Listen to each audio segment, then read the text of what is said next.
बिस्मिल्लाहिर्रहमानिर्रहीम। अस्सलाम वालेकुम। जैकब न्यूज़ सां मां आहियां आबिद अली मंगरियो। पेश आहिनि हिमक जूं हेडलाइंस। जैकबाबाद में हद दख़लनि ख़िलाफ़ ऑपरेशन शहरियुनि खे अज़ाब में विझी छॾियो। 10 ॾींहं गुज़रण बावजूद मलबो न खयो वियो। नालियूं टुटण सबबि गंदो पाणी रोडनि ते बीठल। शहर जो कारोबार तबाह। सराफा बाज़ार, शाह भिटाई बाज़ार, बानो बाज़ार समेत ॿियनि इलाइक़नि में इंतज़ामिया पारां दुकाननि आॾो ठहियल धिका ड्राहे पट करण बाद मलबो न खयो वियो, जंहिं सबबि शहरी सख़्त तकलीफ़ खे मुंहुं ॾेई रहिया आहिनि। वापारी अॻवाननि हाजी यूसुफ मेमण, जमालदीन लखण, विशूमल ऐं ॿियनि जो चवणु हो त ऑपरेशन खे 10 ॾींहं गुज़री विया आहिनि, पर अञा ताईं मलबो नाहे खयो वियो। वेतर नालियूं फाटण सबबि गंदो पाणी दुकाननि आॾो बीठल आहे, जंहिं सबबि सख़्त परेशान आहिनि।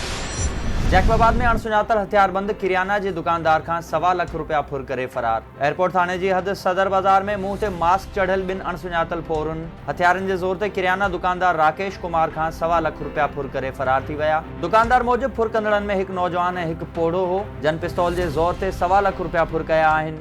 SSP खे अपील आहे त फोरुनि खे गिरफ़्तार करे रक़म वापसि कराई वञे। गौसपुर वेझो कश्मीर पुलिस जो मुग़विन जी बाज़ियाबी लाइ ऑपरेशन। ॾोहारी घर ख़ाली करे फरार। पुलिस ठिकाना तबाह करे छॾिया। कुछ ॾींहं अॻु अगवा थी वियल अली खान जाफ़री, गुलाम शबीर जाफ़री, अमानुल्लाह जाफ़री ऐं यासीन निंदवानी जी बाज़ियाबी लाइ कश्मीर पुलिस DSP कंदकोट अली बख्श ढक्कण जी अॻवानी में गड़ी लाड़ो वारे इलाइक़े में ॻोठ निसार सब्ज़ोई ते चढ़ाई कई, जितां ॾोहारी अॻवाट ई फरार थी चुका हुआ। पुलिस 2 मुबैना ॾोहारियुनि निसार ऐं जब्बार जे घरनि खे बाहियूं ॾेई साड़े छॾियो ऐं 3 ॼणनि खे शक जी बुनियाद ते गिरफ़्तार पिणु कयो वियो आहे। जालपुर वॾावासी 2 नौजवान औरताणी आवाज़ तां हिरखजी सखर मां अगवा। 60 लख रुपया भुंग तलब। वारिसनि जो एहतजाज। 5 ॾींहं अॻु 2 नौजवान 20 वरनि जो राजा सुहाग ऐं 21 वरनि जो अनवर सुहाग औरताणे आवाज़ ते हिरखजी अगवा थी विया, जंहिंजी बाज़ियाबी लाइ धाड़ेलनि पारां 60 लख रुपया भुंग तलब कयो वियो आहे। मुख़विन जी बाज़ियाबी लाइ संदन वारिसनि मुज़फ़र सुहाग, रज़िया सुहाग, ख़ालिक सुहाग ऐं 2 पाक किताब खणी एहतजाज कंदे चयो त नौजवान सखर में मज़दूरी करण जो चई घरां निकिता हुआ, जंहिंजा बाद में फ़ोन बंदि थी विया ऐं हाणे धाड़ेलनि 60 लख रुपया भुंग तलब कयो आहे। सखर पुलिस बि मदद न करे रही आहे। उन्हनि IG सिंध समेत वसवारनि खे अपील कई त नौजवाननि खे जल्द बाज़ियाब न करायो वियो त धाड़ेल खेनि मारे छॾींदा।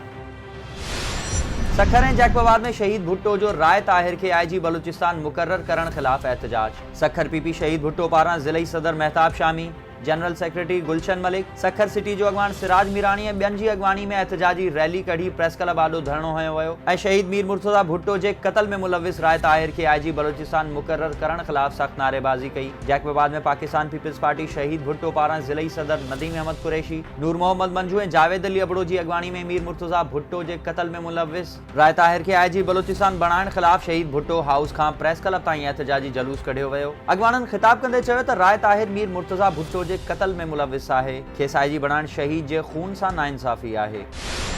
मीरपुर विलो में 3 पोरियतनि जे घरनि खे बाह, अल तल सड़ी रख, मुतासिर खुलियल आसमान हेठि वेठल। पोरियतनि यूनिस जाफ़री, अली हैदर जाफ़री ऐं गुलाम हुसैन जाफ़री जे घरनि खे चुल्ह मां चिण गुथण सबबि बाह वकोड़े वई। इत्तला बावजूद फायर ब्रिगेड न पहुतो, जंहिं सबबि घरनि में पयल अनाज, TV, पख ऐं नियाणियुनि जो ॾाज बि सड़ी रख थी वियो। मुतासिर पोरियतनि पारां मदद जी अपील कई वई आहे। खैरपुर नाथन शाह ऐं पनो आकिल में शागिर्द तंज़ीमनि पारां लॉ जी फीस में इज़ाफ़े ख़िलाफ़ एहतजाज। KN नाथन शाह में स्टूडेंट्स एक्शन कमेटी, RSF, इनकलाबी शागिर्द मुहाज़ ऐं प्रोग्रेसिव स्टूडेंट्स फेडरेशन पारां लॉ जे शागिर्दनि फीस में ॻाटे टोड़ इज़ाफ़े ख़िलाफ़ कामरेड सुहेल चांडियो, मुज़फ़र चांडियो, कामरेड कामरान चांडियो ऐं काशिफ चांडियो जी अॻवानी में एहतजाजी जुलूस कढी प्रेस क्लब आॾो धरणो हुयो। पनो आकिल में सिंध यूनिवर्सिटी पारां लॉ जी फीस में इज़ाफ़े ख़िलाफ़ शागिर्द जिद्दोजहद कमेटी पारां कामरेड ज़ुहैब इंढण, रबनवाज़ मलाणो, मियां खैरदीन इंढण ऐं ॿियनि जी अॻवानी में पनो आकिल प्रेस क्लब आॾो धरणो हणी एहतजाज रिकॉर्ड करायो वियो। अॻवाननि जो चवणु हो त सिंध जे शागिर्दनि खां तालीम हासिल करण जो हक़ खसियो पियो वञे। ग़रीब मिस्कीन शागिर्द ॻाटे टोड़ फीसूं, टर्म बैक पॉलिसी ऐं पेपर कैंसिल सबबि सख़्त परेशान आहिनि।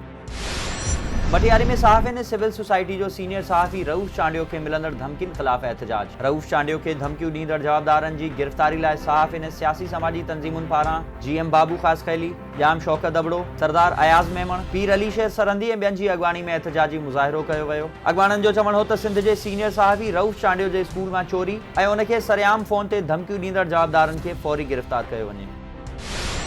सखर में कोट मीर मोहम्मद वासी मंगणेजा बिरादरी जो खैरपुर पुलिस ख़िलाफ़ एहतजाज। मंगणेजा बिरादरी जे चङे मुड़ुस नज़ीर अहमद मंगणेजो, मोहम्मद ईसा, सनाउल्लाह ऐं मोहम्मद यासीन मंगणेजो एहतजाज कंदे ॿुधायो त खैरपुर पुलिस बिना कंहिं कारण अब्दुल ख़ालिक उर्फ़ गुलज़ार मंगणेजो खे धाड़ेल रहीमू फुलफोटो जो साथी ॼाणाए हाफ फ्राई कयो आहे। पुलिस संदसि आज़ादी लाइ पहिरियां 5 लख ऐं पोइ 3 लख घुरिया, जेके न ॾियण ते खेसि धाड़ेल ॼाणाए हाफ फ्राई कयो वियो।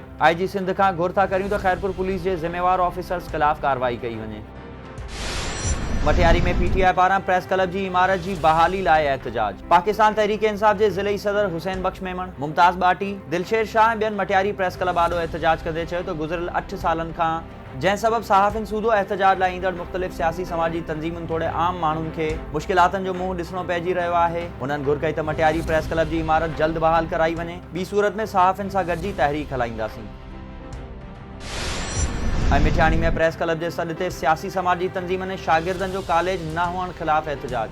मिठियाणी में कॉलेज न हुअण ख़िलाफ़ ख़ालिद मशहूरी, मसरूर चांडियो, मुख्तियार सहतो, फयाज़ शेख ऐं ॿियनि जी अॻवानी में एहतजाजी मुज़ाहिरो करण बाद अलामती बुख हड़ताल कई वई। अॻवाननि जो चवणु हो त मिठियाणी शहर में इंटरमीडिएट कॉलेज न हुअण करे न्याणियुनि समेत समें शागिर्द मैट्रिक खां मथे तालीम हासिल करण खां महरूम बणियल आहिनि। मिठियाणी वासियुनि खे तालीम जहिड़ो बुनियादी हक़ ॾिनो वञे। ये हुयूं हिन वक़्त जूं हेडलाइंस। वधीक ख़बरुनि ऐं अपडेट्स लाइ विज़िट कयो असांजी वेबसाइट www.jacobnewsht.com ऐं फेसबुक ते फॉलो कयो। ॾिसंदा रहो जैकब न्यूज़, ख़बर खां हक़ीक़त ताईं।